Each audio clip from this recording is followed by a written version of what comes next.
리모델링을 하게 된 이유가 1980년대까지만 해도 우리가 이제 좀 급했고 올림픽 때문에 그 다음에 자금에도 여유가 없었기 때문에 하여튼 보여주는 한강을 만들기 위해서 한강에 수중보를 만들고 거기 수심을 일정하게 아주 많이 만들어 놓고 유람선인 정도가 다닐 수 있는 강을 만들었거든요. 그러다 보니까 한강이 생태적으로 상당히 문제가 있었어요. 우선 수심이 일정하고 유속이 일정하니까 거기 사는 물고기들이 아주 단순해요. 그 물고기들이 다양한 물고기가 살게 하려면은 그 환경이 다양해야 되거든요. 수심도 다양해야 되고 유속도 다양해야 되고 또 뭐 풀도 웅덩이도 있어야 되고 그 다음에 이제 뭐 여울도 있어야 되고 그러는데 한강 개발 86년에 한강 개발을 해놓고 보니까 아주 전 구간이 똑같이 뭐 2, 3m 수심에 혹은 전 그 제방 안에가 전부 일정한 하게 이제 개발이 됐거든요. 하여튼 옛날에는 그러니까 그렇게 일정한 수심에 일정한 포기로 만들었었기 때문에 거기는 뭐 아주 그 환경에 맞는 종만 거기서 살았던 거거든요. 그래서 뭐 20, 30종밖에 안 살던 게 지금은 그래도 물이 한 30년 가까이 되니까 얕은 데도 생겼고 또 여울도 생겼고 또 섬도 생겼잖아요. 몇 군데. 그렇게 해서 이제 그 지형이 이제 다양화되고 또 수질도 좋아지고 그래서 지금은 뭐 한강 개발 전에 살던 물고기가 거의 다 살아요.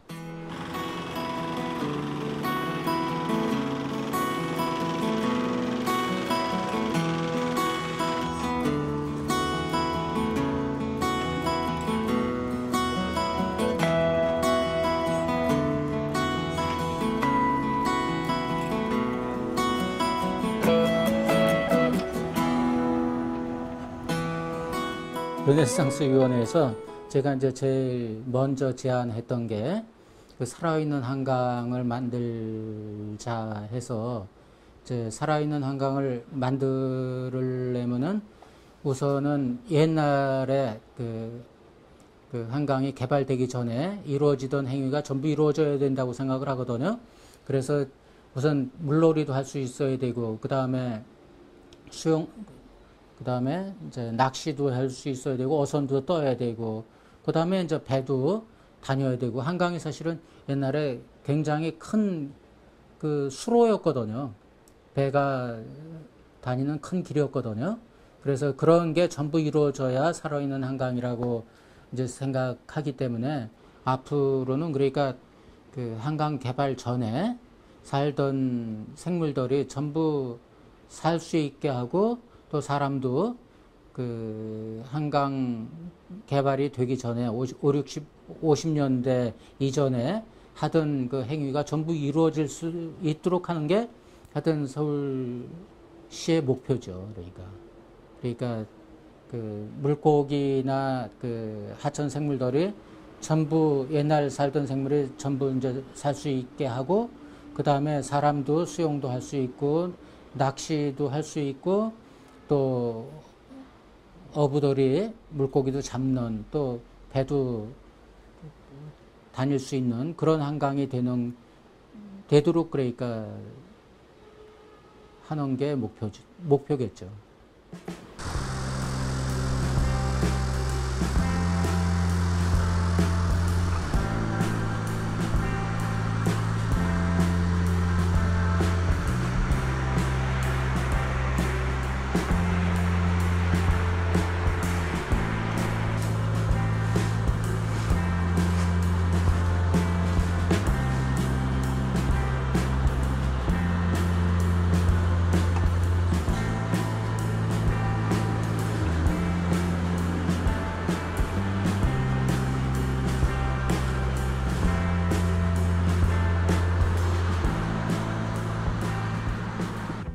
강서생태공원은 지금 성공사예요. 공사 전에 맹꽁이가 살았잖아요. 그죠? 근데 환경단체들은 맹꽁이가 사는데 공사를 하면은 맹꽁이가 없어질 줄 알고 엄청나게 우려를 했어요. 근데 제가 7월 초에 확인한 게 맹꽁이를 또 확인을 했어요. 근데 공사 중에도 갈대 습지가 있고 습지를 그대로 보존하는 관계로 맹꽁이 서식처가 더 좋아졌어요. 그리고 개체수가 많이 늘어나고, 그리고 새들이 그 한강 그 하천변에 엄청 많이 들어와갖고 그 버드 하이드라고 새 조류 관찰지도 만들고 탐방객들이 많이 들어오고 그러다 보니까는 뭐라 그럴까, 생물 다양성이 엄청 다양하게 올라가 가지고 성공 사례라고 내가 좀 얘기를 하고 싶어요. 거기는 안 좋은 점은 없지, 다 좋은 점이지. 자, 한강 르네상스가 벌어지면은 옛날에 직광하셨겠잖아요. 생물의 사리터를 없애버렸어. 한강의 기적이라고 하면서 직강화를 딱 시켜버리니까 수변 공간도 없고, 물고기가 알랄 수 있는 장소도 없어지고, 깨구리가 알랄 수 있는 장소도 없어지고. 근데 저런 식으로 여의도 색강이라든가 강서숲이라든가 암사라든가 해주면은 생물들이 살아갈 수 있는 사리터 공간이 엄청 늘어난다는 거예요. 그 사리터가 뭐냐? 산란 장소예요. 그런데 문제는 뚝섬이나 반포는 사리터 공간이 없어요, 지금. 그러니까는 습지라든가 수변 공간이 좀 있어야 되는데 그게 너무 부족하고, 자, 그럼 거기다가 더 살게 하기 위해서는 뭐냐? 공격적으로 방사를 하거나 해야 되거든? 그렇잖아요, 그죠? 근데 지금 색강이라든가 강서 같은 경우가 자꾸만 스태핑 스톤으로 여기 생기고 여기 생기고 자꾸만 이렇게 올라가게 되면은, 생각해 보세요. 징검다리식으로 생물의 사리터가 늘어나니까는 엄청나게 늘어나게 돼요. 보통 동물이 살아가는 데서 홈레인지라 그래서 얘는 몇 킬로, 얘는 뭐 몇백 메다 나오잖아요, 그죠? 서울 시내는 그렇게 많이 못 다닙니다. 그게 있음으로써 그게 다양하게 지면은 여기 사는 놈 여기 살고 저기 살고, 그런 공간을 우리가 만들어줘야 돼요. 자, 비근한 예를 하나 들을까요? 서울시에서 서울 시내에 좋은 습지 공간을 만들어서 개구리를 방사를 합니다. 그게 뭐냐면 옛날에 우리가 잊어버렸던 양서류를 다시 대공원에서 인공증식해서 풀어주는 거예요. 그런 작업들이 계속 이루어지는데 르네상스 프로젝트가 있으면 거기다 풀어주면 되는 거거든. 그러면 생물종이 다양성이 엄청 늘어나잖아요. 그죠? 그게 우리가 파괴를 했으니까는, 망식을 했으니까는 늘어주는 우리의 책임이고 의식이고 우리가 해야 될 일입니다. 그게.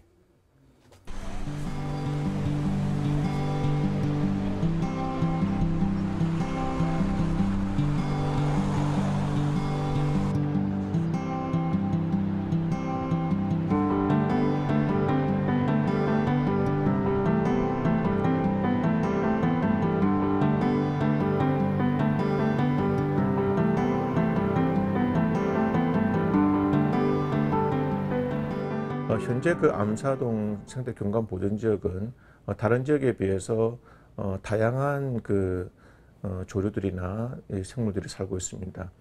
보통은 이제 하천변에 있게 되면 수조들에 주로 국한돼서 주로 많이 있는데, 이곳은 산림성 조류들이 많은, 그래서 우리가 다양한 그런 조류들을 한 곳에서 볼 수 있는 그런 좋은 곳이죠.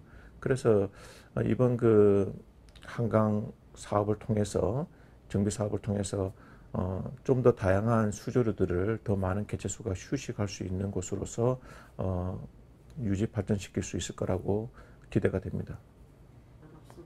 그 암사동 경과생태보전지역 같은 경우에 지금 하천 정비에서 일부 그 침식되어서 좀 가파른 곳들을 좀 평평하게 한 작업들이 있었습니다. 이제 그런 곳들에서는 뭐 자라라든지 일부 그 파충류들이 또 번식도 할 수 있고, 또 새들도 아주 많이 쉴 수 있는 장소는 확보가 되어서 겨울철을 지나게 되면은 조금 더 많은 겨울 수조류들이 그곳에서 휴식을 취할 수 있을 것 같습니다. 그러나 여전히 조금 더 우리가 손을 대야 될, 그리고 조금 더 자연스럽게 수조류들이 가깝게 다가오게 하기 위해서는 사후 모니터링을 통해서 지금 현황 분석부터 다시 해서, 그러니까 하천 정비 사업을 한 이후에 어떤 변화가 있는지, 또 거기에 따라서 다시금 손볼 때를 좀 이렇게 보는 것이 필요할 것입니다.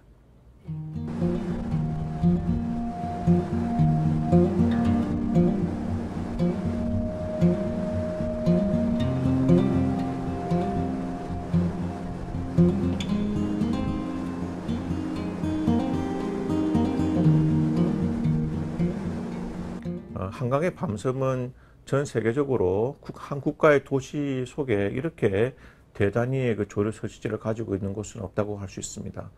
그래서 가장 먼저 서울시에서 생태경관 보전지역으로 지정된 그런 곳이죠.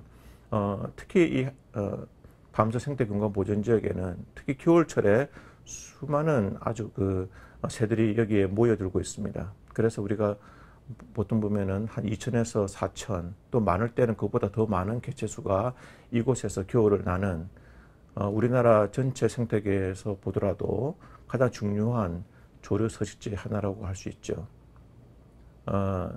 기존에 한 10여 년 전만 하더라도 한강 밤섬에 있는 생태경관 보전 지역은 큰 나무들이 없는 그야말로 무인도에 가까운, 그러니까 나지도 상당히 많았습니다. 그래서 자갈이나 모래밭이 많았는데 최근에는 이제 거기에 많은 나무들이 들어서게 되면서 겉으로 보기에는 이제 굉장히 조금 더 풍성해진 그런 느낌이 있습니다. 그런데 원래 그 자리에는 도요 물대새라든지 이런 번식하기 위해서는 나무들이 많이 들어오는 것보다는 자갈이나 모래로 형성되어 있는 곳들이 상당히 많이 필요했었습니다. 또 그런 곳에 겨울철에 또 수조류들이 쉬는 곳으로 많이 이용하고 있었는데, 이제는 육지화가 빠르게 진행되면서 한강의 밤섬은 이제 더 이상 그런 무인도적인, 그리고 아주 척박하지만 사람들이 살 수 없지만 경관적으로 그렇게 좀 멋지지는 않지만 많은 수조류들을 지탱할 수 있는 그런 곳이었다 그러면은, 지금은 보기에는 아주 밀림 지역으로 아주 좋아지고 있긴 한데 경관적으로 상당히 좋아졌습니다. 그런데 거기에 많이 살았던 오리나 그런 수조류들, 특히 도요 물대새들이 살기에는 점점 그렇게 좋은 환경이 아니라 자기 삶의 터가 없어지는 그런 과정이라고 할 수 있죠. 한강의 밤섬은 한 70년대 이때만 하더라도 큰 홍수가 나고 하면은 대부분 다 홍수에 잠겨가지고 섬이 쑥밭이 되는 그런 곳이었습니다. 그래서 거의 식생들이 매년 보면은 생겼다가 거의 없어지고 이래서 그 면적이 대부분 다 나지 형태로 되어 있었습니다. 그래서 도요 물대새들도 번식하고 또 많은 수조류들이 올라올 수 있었는데, 그 후로 이제 아마 교각이 많이 생겨서 그런지 한강의 변화가 많이 있어가지고 현재는 그 면적이 점점 커지고 있습니다. 그리고 육지화가 빠르게 진행되어 가지고 아주 키가 5m 이상 되는 많은 버드나무들이 들어오면서 이제 육지화가 진행되고 있는 이런 섬이 되어버렸습니다. 그래서 물새들만이 아니고 이제 산새들도 사는 이런 곳으로 이제 변하고 있는 것이죠. 그래서 이런 많은 변화가 있기 때문에 이 한강의 밤섬만은 매년 한 번씩 조사해서 사후 대책을 계속 마련해 나가는 것이 필요하지 않겠는가 하는 생각이 듭니다.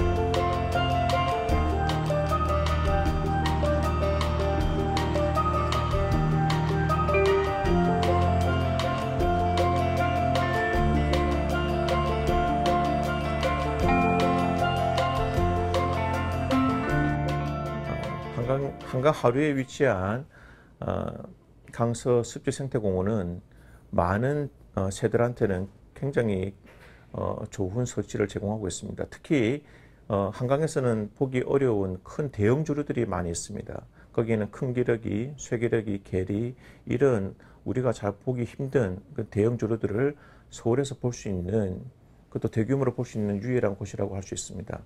특히 또 이런 곳은 이번에 정비 사업을 통해서 기존에 있었던 그런 그 인공섬들이 조금 이제 평평해지면서 조금 더 많은 새들이 좀 올 수 있고, 또 특히 그 양서류들이 그곳에서 번식할 수 있는 기반을 갖췄다고 봅니다. 특히 그 맹꽁이 설지는 그 강서 습지생태공원 그 옆에 그 마곡 유수지에서 예전에 많이 있던 그런 개체였고, 또 강서 습지에서도 이미 일부 있었던 그런 종이기 때문에 조금만 환경 관리를 잘 해두면은 강서 습지생태공원은 아주 크게 다양한 생물들을 유치할 수 있는 이런 곳으로 발전해 나갈 수 있을 거라고 생각이 됩니다.